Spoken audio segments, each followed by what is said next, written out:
देश में आज एक बड़ा विमान हादसा टला। उस विमान में समाजवादी पार्टी की सांसद डिंपल यादव भी मौजूद थीं। हुआ ये कि इंडिगो का एक विमान लखनऊ से दिल्ली के लिए उड़ान भर रहा था, लेकिन रनवे पर तेज रफ्तार भरने के बाद भी विमान को हवा में जाने के लिए फोर्स नहीं मिला। इसके बाद फ्लाइट कैप्टन ने किसी तरीके से रनवे के आखिरी छोर में जाकर उस विमान को रोक दिया। कैप्टन की सूझबूझ से लखनऊ में एक बड़ा विमान हादसा टल गया। उस विमान में समाजवादी पार्टी के सांसद और अखिलेश यादव की पत्नी डिंपल यादव मौजूद थीं। डिंपल यादव को मिलाकर कुल 151 यात्रियों की जान खतरे में पड़ गई थी। हालांकि विमान को सही समय पर रोककर सभी यात्रियों को दूसरी फ्लाइट से दिल्ली भेजा गया। और अब बात करते हैं बुलंदशहर की। बुलंदशहर के स्याना कोतवाली क्षेत्र में बारात निकलने के दौरान कुछ लोग गाना बजाने को लेकर आपस में भिड़ गए। सामने आई तस्वीरें में महिलाएं और पुरुष सब मारपीट करते हुए नजर आ रहे हैं। गाने को लेकर बीच सड़क पर हुए इस संग्राम में क्या महिलाएं और क्या पुरुष, कोई पीछे नहीं रहा। किसी ने कॉलर पकड़कर खींच लिया तो किसी ने थप्पड़ बरसा दिए। एक युवक तो ईंट लेकर दौड़ा, लेकिन फिर उसे दूसरे युवक ने रोक दिया। दोनों पक्ष काफी देर तक इसी तरह आपस में लड़ते रहे। हंगामा तब शांत हुआ जब पुलिस मौके पर पहुंची। ये घटना बुलंदशहर स्टेट हाईवे की है, जिसका वीडियो अब सोशल मीडिया पर वायरल है। पंजाब के लुधियाना से एक ऐसा वीडियो आया है जिसको देखकर आप हैरान रह जाएंगे, जहां बाइक सवार बेखौफ बदमाशों ने घर के बाहर खड़ी एक कार में आग लगा दी। आग लगाने की तस्वीरें वायरल हैं। ये पलटी पेट्रोल से भरी बोतल और फेंक दी माचिस की तीली। आग लगते ही कार धू धू कर जल उठी। आग की लपटें पूरी गली में फैल गईं। इस वीडियो को सिलसिलेवार तरीके से देखिए। 6 बदमाश 2 बाइक पर सवार होकर कार के पास पहुंचे। इसमें से 2 बदमाश उतरकर कार के पास गए और प्लान के मुताबिक कार में आग लगा दी। आग लगते ही सभी 6 बदमाश बाइक से फरार हो गए।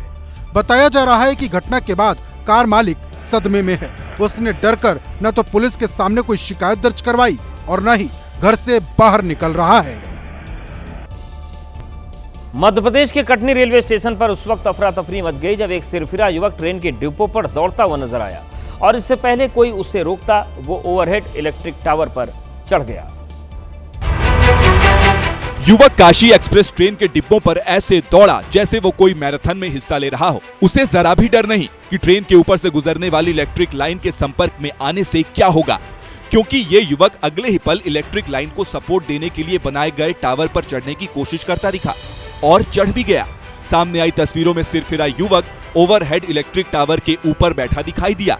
वहीं युवक की इस करतूत से रेलवे स्टेशन पर हड़कंप मच गया, जिसके बाद रेलवे और रेलवे पुलिस फोर्स की टीम मौके पर पहुंची और किसी तरह युवक को नीचे उतारा गया। बेंगलुरु में एक सड़क हादसे का डरावना वीडियो सामने आया है। शहर के कॉटनपेट इलाके में सामान लेकर जाने वाली गाड़ी ने कई लोगों को एक साथ रौंद दिया। पैदल चल रहे लोगों को कुचलते हुए वो गाड़ी आगे मेन रोड पर गई और वहां भी कई गाड़ियों को एक साथ टक्कर मारते हुए खड़ी हो गई। गली से निकलते हुए इस मालवाहक गाड़ी ने सबसे पहले इन 2 महिलाओं को रौंदा। इनमें से एक महिला बचकर साइड में खड़ी हुई तो दूसरी को कुचलती हुई वो गाड़ी आगे बढ़ी। अस्पताल में उस महिला ने अब दम तोड़ दिया। वहीं मेन रोड में जाकर भी उस लोडेड वाहन ने कई गाड़ियों को चकनाचूर किया। लोगों ने ड्राइवर को पकड़कर पुलिस के हवाले कर दिया। अब आगे की जांच जारी। वहीं दिल्ली के मुकरबा चौक पर बड़ा हादसा हो गया, जहां एक कार और बाइक फ्लाईओवर के नीचे रेलवे लाइन पर गिर गए। संयोग ठीक था कि किसी की मौत नहीं हुई। हादसे में एक व्यक्ति घायल हुआ है। सामने आई तस्वीरों में कार रेलवे लाइन के ठीक ऊपर गिरी नजर आई। फ्लाईओवर से गिरने की वजह से कार पूरी तरह क्षतिग्रस्त हो गई, जबकि कार से कुछ दूरी पर रेलवे लाइन के किनारे बाइक गिरी दिखाई दी। बताया जा रहा है कि कार चालक दिल्ली के पीरागढ़ी से गाजियाबाद जा रहा था, लेकिन मुकरबा चौक के पास जब कार फ्लाईओवर पर चढ़ रही थी, अचानक कार का संतुलन बिगड़ गया और कार रिंग रोड के किनारे बने फुटपाथ से टकरा गई और फिर कार रेलिंग तोड़कर पटरियों पर जा गिरी। वहीं बाइक कल से रेलवे लाइन के पास खड़ी है। फिलहाल पुलिस बाइक की छानबीन कर रही है। मध्य प्रदेश के दमोह रेलवे स्टेशन पर 2 गुट किसी बात को लेकर आपस में भिड़ गए और देखते ही देखते दोनों पक्ष एक दूसरे पर लात घूंसे और डंडे बरसाने लगे। जिसे जो मिला उसने उसी से वार कर दिया। एक युवक ने दूसरे युवक को गले से पकड़ा, फिर उस पर हाथ से वार करने लगा तो इस दौरान एक महिला ईंट मारती नजर आई। वहीं दूसरी तस्वीर में एक युवक डंडा लेकर दूसरे युवक के पीछे भागता नजर आया। वहीं भाग रहे युवक के हाथ में ईंट थी जो उसने मौका पाते ही पहले युवक को दे मारी। हैरान करने वाली बात यह है कि मारपीट के दौरान रेलवे स्टेशन पर काफी लोग मौजूद थे, लेकिन किसी ने मारपीट को रोकने की कोशिश भी नहीं की, बल्कि भीड़ मारपीट का वीडियो बना रही थी। स्वामी रामभद्राचार्य का मेरठ में दिया गया एक बयान सोशल मीडिया पर खूब वायरल हो रहा है। अपने इस बयान में स्वामी रामभद्राचार्य ने पश्चिमी यूपी की तुलना मिनी पाकिस्तान से कर दी है। दरअसल इन दिनों मेरठ में भामाशाह पार्क में स्वामी रामभद्राचार्य की कथा चल रही है। इस कथा के बीच स्वामी रामभद्राचार्य ने हिंदुओं के संकट का जिक्र करते हुए मिनी पाकिस्तान वाला बयान दे दिया। हिंदुओं पर बहुत संकट है, बहुत संकट है। अपने ही देश में हम हिंदू धर्म को उतना न्याय नहीं दे पा रहे हैं। पश्चिमी उत्तर प्रदेश में आकर लगता मानो ये मिनी पाकिस्तान है, ऐसा लगता है। अब सोशल मीडिया पर स्वामी रामभद्राचार्य का यह बयान चर्चा का विषय बना हुआ है। रामभद्राचार्य ने पश्चिमी यूपी को मिनी पाकिस्तान जैसा बताया तो विरोधियों ने उन पर हमले शुरू कर दिए, लेकिन बीजेपी के कई नेता रामभद्राचार्य की बात से 100% सहमत हैं।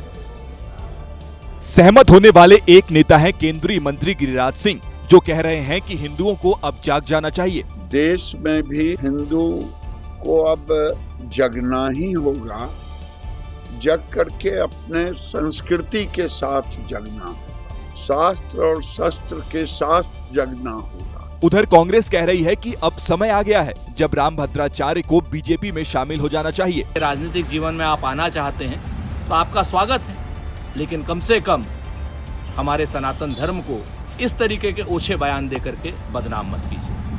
रामभद्राचार्य के मिनी पाकिस्तान वाले बयान पर समाजवादी पार्टी भी आग बबूला है। मिनी पाकिस्तान और पाकिस्तान की बात करने वाले लोग कभी भारत के प्रति संवेदनशील नहीं हो सकते। वहीं रामभद्राचार्य अभी भी अपने बयान पर कायम हैं। उत्तराखंड के हरिद्वार में जब एक महिला मॉर्निंग वॉक कर रही थी, पीछे से आए बाइक सवार बदमाश ने महिला की चेन छीन ली। वहीं चेन स्नैचिंग की यह घटना सीसीटीवी में रिकॉर्ड हो गई। तस्वीरों में नजर आया कि महिला सड़क पर टहल रही थी, तभी एक बाइक सवार युवक पीछे से आता दिखाई दिया। पहले बाइक सवार बदमाश धीरे धीरे महिला के करीब पहुंचा। इस दौरान महिला को बिल्कुल भी अंदेशा नहीं हुआ कि पीछे मौजूद बाइक सवार उसकी चेन छीनने वाला है। वहीं बाइक सवार बदमाश जैसे ही महिला के बराबर में पहुंचा, उसने एक हाथ से महिला के गले में पड़ी चेन खींच ली और बाइक की स्पीड बढ़ाकर वहां से फरार हो गया। ये घटना रानीपुर कोतवाली क्षेत्र के शिवालिक नगर कॉलोनी की है। बिहार के मोतिहारी से ठगी का हैरान कर देने वाला मामला सामने आया। यहां पर पुलिस ने एक ऐसे गिरोह का खुलासा किया जो कि नेटवर्क मार्केटिंग के जरिए लोगों को नौकरी का झांसा देकर ठगी कर रहा था। तस्वीरों में दिख रहे ये वो लोग हैं जो नौकरी के झांसे में आकर ठगी गिरोह का शिकार बन गए। दरअसल ठगी गिरोह ने मोतिहारी नेशनल हाईवे पर नेटवर्क मार्केटिंग कंपनी का ट्रेनिंग सेंटर खोला। इन सभी लोगों को नौकरी देने का झांसा दिया और फिर उनसे 25,000 रुपए ले लिए गए। बदले में 2-3 हजार रुपए का सामान देकर उसे बेचने को कहा गया। साथ ही अपने नीचे 3 और लोगों को जोड़ने का टास्क दिया गया। 18,000 रुपए सैलरी मिलती है और 5 घंटे और टाइम लगाया जाता है तो 35,000 रुपए पड़ जाते हैं। तो मैं इस लालच में आके, लेकिन कुछ वक्त के बाद नेटवर्क मार्केटिंग की धोखाधड़ी में फंसे युवाओं को ठगी होने की भनक लग गई तो बात पुलिस तक पहुंची, जिसके बाद पुलिस ने ट्रेनिंग सेंटर से 90 युवकों को बाहर निकाला। अभी जितने लोग 90 लोग के आसपास को हम लोगों ने रेस्क्यू किया, ये सारे लोग ठगे गए हैं और इसके अलावा जो यहाँ से चले गए हैं तो इनसे पूछताछ से पता चलेगी। हमको लगता है कि हजारों लोगों से ये ठगी की है। पुलिस को आशंका है कि ये ठगे गए लोगों की संख्या हजारों में हो सकती है। फिलहाल पूछताछ जारी है। वहीं पुलिस ने 11 आरोपियों को गिरफ्तार किया है।